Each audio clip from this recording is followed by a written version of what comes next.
Sejam bem-vindos ao Nerdologia de História. Meu nome é Felipe Figueiredo, formado em História, colunista, podcaster, youtuber e professor. E conheço um dos momentos mais impactantes da história recente do Brasil nesse Nerdologia sobre o maníaco do parque. Francisco de Assis Pereira nasceu em Guaraci, em 30 de novembro de 1967, uma pequena cidade no norte de São Paulo, na divisa com Minas Gerais. Você talvez não faça nenhuma ligação com esse nome e esse sobrenome, ambos bastante comuns no Brasil, mas certamente ouviu falar em como ele ficou conhecido, o maníaco do parque, que assassinou diversas mulheres no final dos anos 1990 e é o tema do Nerdologia Criminosos de junho de 2020. Francisco de Assis Pereira era o filho do meio de uma família de 3 irmãos. Era considerado uma criança quieta e suas atividades preferidas eram andar de bicicleta e de patins, até a vida adulta. Participou de competições e de exibições em parques e encarnava personagens para apresentações. Seus pais mantinham troféus e medalhas de suas competições. Foi de patins que ele sofreu um acidente e teve que ser submetido a uma cirurgia para retirar um graveto que quase perfurou seu tímpano. Por anos, se especulou se o acidente poderia ter causado alguma lesão cerebral, e a cirurgia fez ele repetir um ano da escola. Sua família se mudava constantemente por conta dos trabalhos de seu pai. Segundo o livro Caçado ao Maníaco do Parque, da jornalista Luísa Alcalde e do investigador policial Luiz Carlos dos Santos, a infância de Francisco de Assis Pereira foi marcada por 3 eventos que, posteriormente, podem ter colaborado para os seus atos. Aos 7 anos de idade, uma tia materna o teria molestado, embora ela tenha negado na época dos crimes dele. Segundo ele, seus pais também não acreditaram quando ele a denunciou. Aos 8 anos de idade, ele matou um passarinho e tentou guardar o corpo do animal, sendo chamado de monstro pela avó, que teria causado uma crise de choro nele, e ele passou também parte de sua infância próximo ao matadouro de gado, onde o pai trabalhava, e teria crescido perturbado ao ver diversas vezes o abate dos bois. Segundo uma entrevista quando adulto, ele sentia pena dos animais, mas gostava de assistir. Sua vida adulta foi marcada pela instabilidade. Largou os estudos, posteriormente terminados via um curso para que ele pudesse servir ao exército. Chegou a cabo, mas com um registro cheio de sanções disciplinares por maus comportamentos.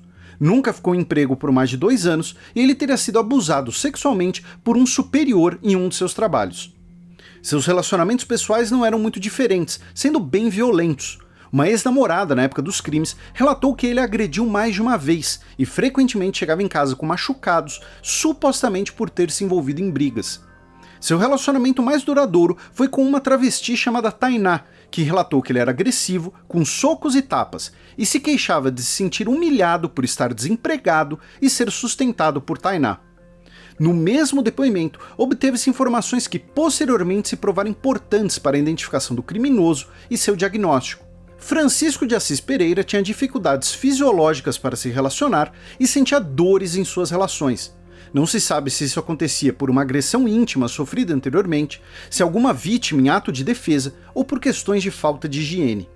A primeira ocorrência policial da vida de Francisco foi em 1995, em São José do Rio Preto, interior paulista.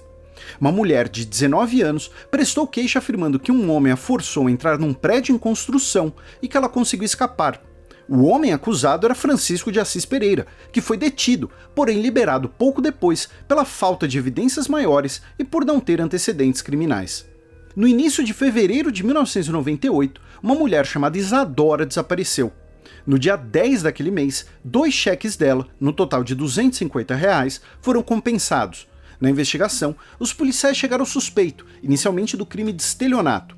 Francisco disse que usou cheques para comprar um capacete, já que na época ele trabalhava como motoboy, e que os usou com o consentimento da mulher, que seria sua namorada. O pai da moça, que negou que ela tivesse qualquer relacionamento, atestou que as assinaturas eram falsas. Meses depois, enquanto Isadora ainda estava desaparecida no dia 4 de julho, um rapaz encontrou os cadáveres de 2 mulheres no Parque Estadual das Fontes do Ipiranga de São Paulo, conhecido como Parque do Estado. Nos dias seguintes, outros corpos foram localizados, todos em circunstâncias muito similares e com sinais de violência sexual. O parque possui mais de 5 km², abriga as nascentes do Riacho Ipiranga em meio à vegetação de Mata Atlântica e abriga diversas instituições de pesquisa e de visitação pública. A notoriedade do caso na mídia e o local levou ao termo maníaco do parque para se referir ao serial killer. O parque fica na divisa entre os municípios de São Paulo e de Diadema, e na época, Francisco residia em Santo André.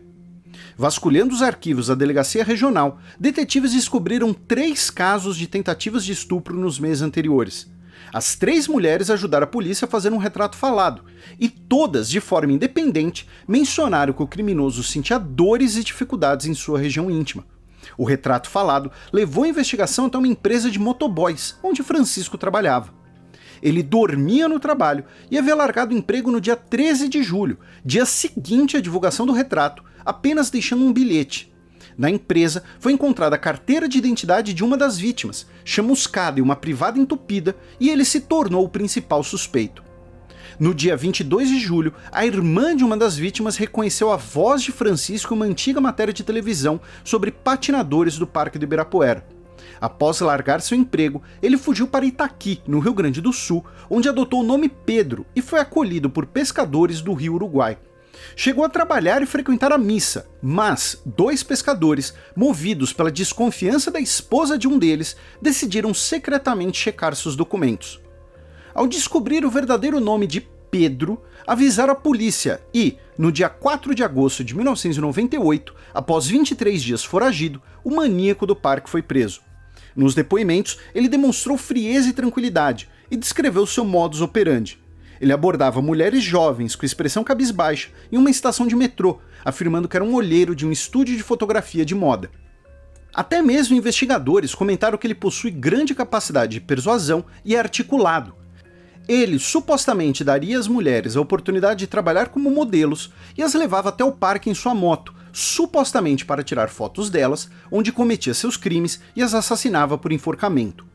Não vamos entrar em detalhes nem imagens, mas ele deixava os cadáveres em posições similares ao do boi abatido nos antigos matadouros e, em algumas vezes, incendiou o corpo de suas vítimas. Segundo Francisco, ele tinha um lado demoníaco que o mandava cometer crimes, uma voz em sua cabeça que ficava mais forte a cada crime e ordenando atos cada vez mais violentos. Após 72 horas de interrogatório, Francisco confessou o assassinato de 7 mulheres, embora o número possa ser maior. A atenção midiática fomentou a possibilidade de ele ter confessado pela fama, e a maioria das pessoas dizia que ele era uma pessoa educada, atenciosa, muito religioso e pontual, mas a continuidade da investigação acumulou mais evidências materiais. Além disso, laudos psiquiátricos judiciais atestaram que Francisco não consegue se adaptar a normas e regras sociais, e que ele vivia na fronteira entre a lucidez e a loucura, o que era chamado de psicopatia. Inclusive, esse é um diagnóstico diferente de maníaco, um termo da mídia, não da psiquiatria. Após todas as condenações, a pena de Francisco soma 268 anos. Além disso, ele é um dos maiores casos de hibristofilia do mundo, quando pessoas sentem atração sexual ou romântica por um criminoso. Apenas em 1998, ele recebeu mais de 1000 cartas de amor na prisão e, em 2005, se casou civilmente com uma suposta admiradora. É possível, entretanto, que ele nunca mais fique livre e passe o resto de sua vida em um hospital psiquiátrico. Nos comentários do Nerdologia sobre estátuas, monumentos e suas derrubadas, comentaram sobre estátuas terrestres e que as posições das patas dos cavalos desses monumentos indicariam a forma da morte da pessoa que é homenageada.